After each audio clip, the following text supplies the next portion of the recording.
இந்த வரும் 10 நாளுக்கு தொடர்ந்து நீரால் பாதிப்பும் நோய்களால் பாதிப்பும் சென்னையில், குறிப்பாக சென்னை, பாண்டிச்சேரி, காரைக்கால், கடலூர், காஞ்சிபுரம் போன்ற பகுதியில் 100க்கு 100 நடக்கும். இது ஒரு அன்பான வேண்டுகோள். எனது எல்லாமே என்னோட உடன்பிறப்புகளாக நான் நினைச்சு வேண்டி கேட்டுக்கொள்கிறேன். இடம்பெயர்தல் தான் நமக்கு புத்திசாலித்தனமும் கூட. இதைத் தொடர்ந்து நோய்கள், அதிகமான தொற்று நோய்கள் வரும்.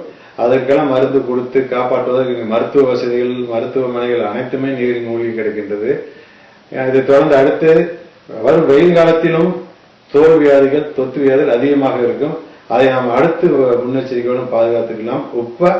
இந்த வரும் 16, 18ஆம் தேதிக்குள் மிகப்பெரிய சேதங்கள் உண்டாகும். கடல் மாவட்டங்கள் அனைத்திலுமே, கன்னியாகுமரியிலிருந்து இந்த பக்கம் ரெட் ஹில்ஸ் வரைக்குமே ரொம்ப பாதிப்பு அவசியம்.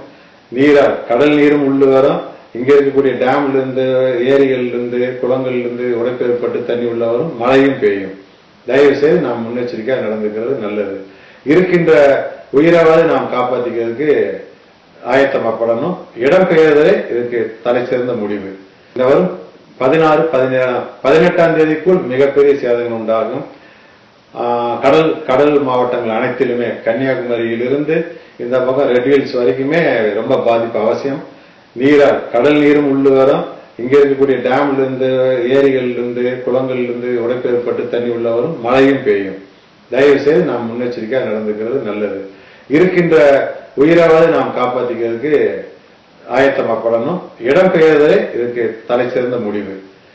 கூட்டு பிரார்த்தனை, வேண்டுதல், தியானம் எல்லாம் நடந்தாலும் இங்கிருந்து அதை ஃபேஸ் பண்றதுங்கிறது கடினமான ஒன்று.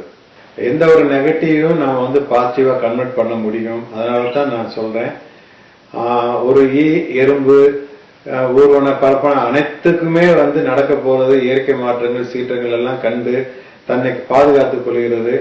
ஆறறிவு படித்த நாம் அவசியம் அதை உணர்ந்து நடந்து கொள்ள வேண்டும் என்று தான் நான் கேட்டுக்கொள்கிறேன். இது மட்டுமல்ல, அடுத்தடுத்து தொடர்ந்து நம்ம தமிழ்நாட்டுக்கு பாதிப்புகள் இருந்து கொண்டேதான் இருக்க போகுது.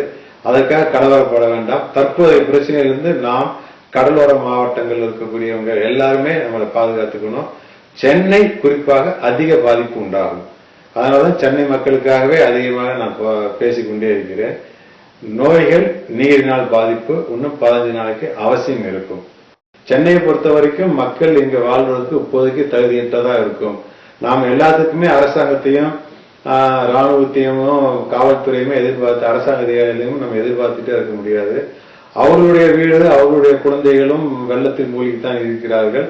அவங்க யாரை பாதுகாக்கிறதுன்னு தெரியாம, நீங்க எப்படி வீட்டை விட்டு நம்ம வெளியே வர முடியாம இருக்குமோ அது மாதிரி அவங்களும் வர முடியாம இருக்காங்க. அதை நம்ம கருத்தில் கொண்டு நம்ம தான் நம்மளை பாதுகாத்துக்கணும். இன்னைக்கு எல்லா மதமும், எல்லா இளைஞர்களும் சேர்ந்து மக்களை காப்பாத்திட்டு இருக்காங்க. எல்லா உதவிகளும் செஞ்சிட்டு இருக்காங்க. நீரால் பேரழிவு, அது கடல் கொந்தளிப்பாக தான் இருக்கும். அது சுனாமி நம்ம எடுத்துட்டாலும் சரி, சுனாமிக்கு ஈக்குவலானது. அதாவது திடீர் நீர் பெருக்கு. அதனாலதான் சொன்னேன், ஏரிகள் உடைஞ்சு தண்ணி வர மாதிரி கடல்ல இருந்து தண்ணி வெளியே வரும். மழையும் அதிக அளவு பெய்யும். இப்பொழுது பெய்ததெல்லாம் அளவான மழை தான். இனி பெய்ய போகிறது மிக அதிகமாக இருக்கும். இத பயமுறுத்துவதற்காக சொல்லல, நாம பாதுகாத்துக்காக தான் நான் சொல்றேன். தவிர்க்கவே முடியும்.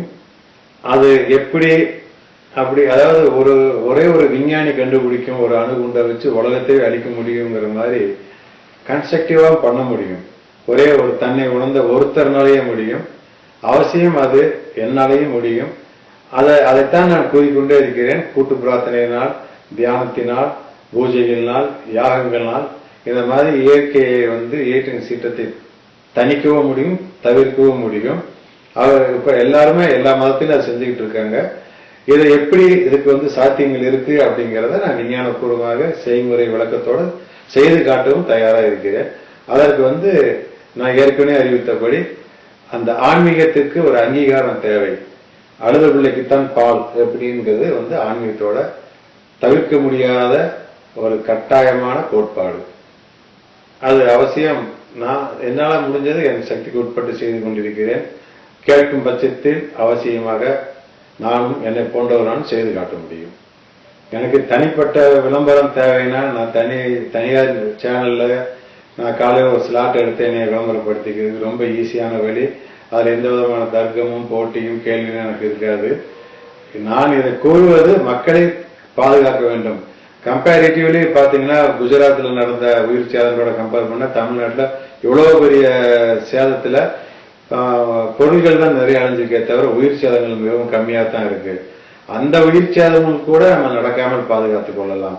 ஒவ்வொரு உயிரை மதிப்பதற்காக தான் அரசாங்கத்தில் எவ்வளவு சட்டத்திட்டங்கள், இவ்வளவு பாதுகாப்பு நடவடிக்கைகள் எடுக்கிறது. வெள்ளத்திலால் மட்டுமே எல்லா இடங்களிலும் உயிரை பாதுகாப்பதற்காக தான் மனித சமுதாயமே இவ்வளவு கஷ்டப்பட்டு இயங்கிக் கொண்டிருக்கிறது. அந்த சேதங்களும் பொருள் சேதங்களும் இல்லாமல் நாம் பாதுகாத்துக் கொள்ளலாம்.